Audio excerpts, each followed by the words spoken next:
Okay, ready. Can one overdose on Buddhist theory and Dhamma?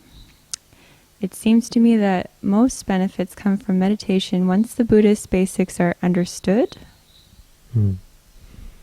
Yes, well, if you watched the latest video on my channel, our venerable teacher brought up a very good point, and that is that there are two ways of study. There is studying from beginning to end, and they call it doi andap, which means in order. And then there's the studying doi sandot, which means sandot means contentment, santuti, which means just enough. So there are two ways to study. If you want to study, learn the whole of the Buddha's teaching, or if you want to really study, then you have to really memorize as much as you can. If you can memorize the whole of the three Pitakas, then you memorize all three of them. If you can memorize one, then you memorize one, and you discuss it, and you analyze it, and so on. But what he made clear is that for the meditation practice, all you need is for example, the 4 Satipatthana. If you can learn the 4 Satipatthana, that's enough. So the point being that in Buddhism there is no requirement that you study all of the Buddha's teaching. And in fact, if you start studying the Buddha's teaching, you can see that. And I think it's difficult, especially as a practical meditator, to miss that the Buddha didn't teach the Tipitaka to anyone, right? He didn't say, okay, now we're going to start with the Vinaya Pitaka, sit down and hold on to your hats. We got a 6-month course or a 5-year course. How long would it take to teach the whole Tipitaka? He taught one sutta. And this is the joke. I was joking. I say, okay, and from now on what we're going to do is I'm going to give one Dhamma talk, and you have to memorize that Dhamma talk, and that's your Dhamma talk, and become enlightened on that.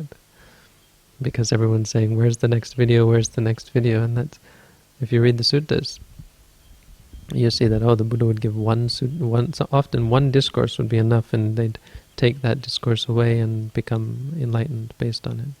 Now, we obviously don't expect that, but we do expect that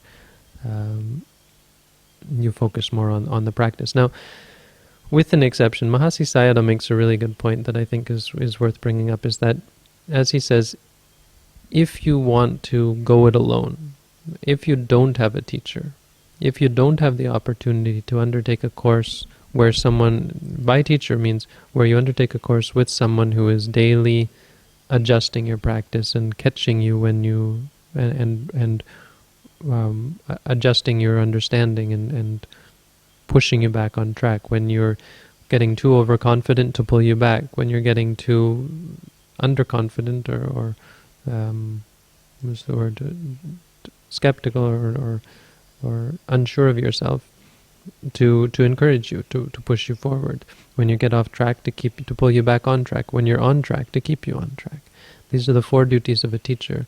If you have someone like that, then all you need is the bare minimum of theory. If you can memorize the 4 Satipatthanas, what are the 4 foundations of mindfulness, then that's more than enough. Some people don't even do this. They think they can go and meditate and don't do this. You need to memorize at least, for example, the 4 foundations of mindfulness. If you're practicing mindfulness, everyone should memorize these 4 things. It's 4 words: body, feelings, mind, Dhamma. If you can memorize those 4 words, that's by my teacher's word, and I'm standing by him, that's enough theory. If you want to go it alone, on the other hand, as Mahasi Sayadaw says, then you've got your work cut out for you. Then you really have to learn the whole of the Tipitaka. You have to have everything, because you've got to be ready to catch absolutely everything that might go wrong. I mean, maybe that's overkill, not the whole Tipitaka, but you have to memorize, you have to know quite a bit. This is how Mahasi Sayadaw puts it, and I think that's fair, that without a teacher, in order to not get distracted, you need a lot of theory.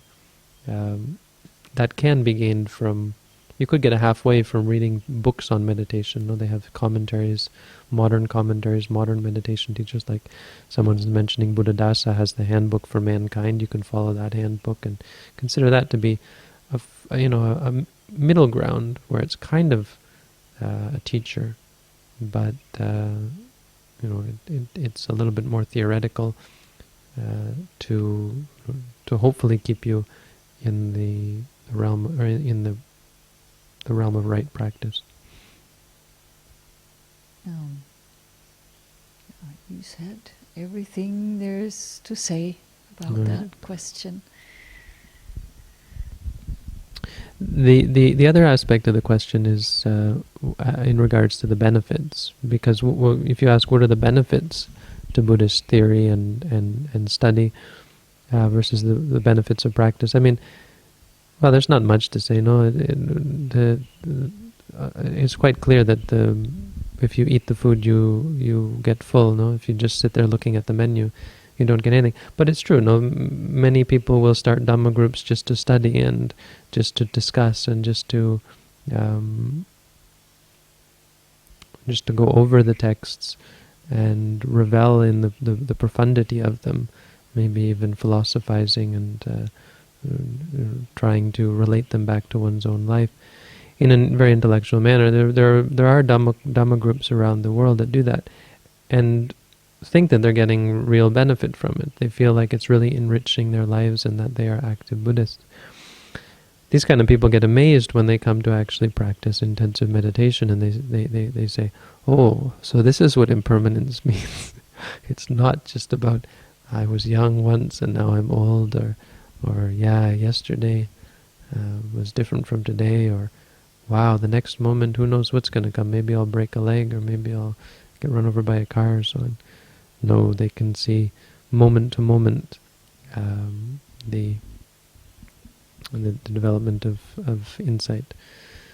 Mahasi Sayadaw makes another good point about this. He says, some people say, well, couldn't you just study the 16 stages of knowledge? Like he teaches based on this commentary that goes through the 16 stages of knowledge.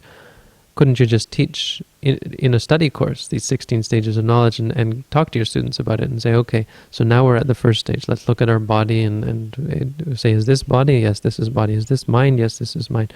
Okay, now we're at the first stage of knowledge. And the second one, and Mahasi Sayadaw, he even entertains it. He says, I could go with that. If they want to say this, I could go with that if they could say that they're developing they're developing right concentration. And it's clear that they don't have right concentration, because they're looking at the body and saying, yes, that's body, and they're looking at the mind and saying, yes, that's mind, but they don't have the concentration that allows the mind to really and truly see that this is body, that this is mind, and to be able to separate them out. So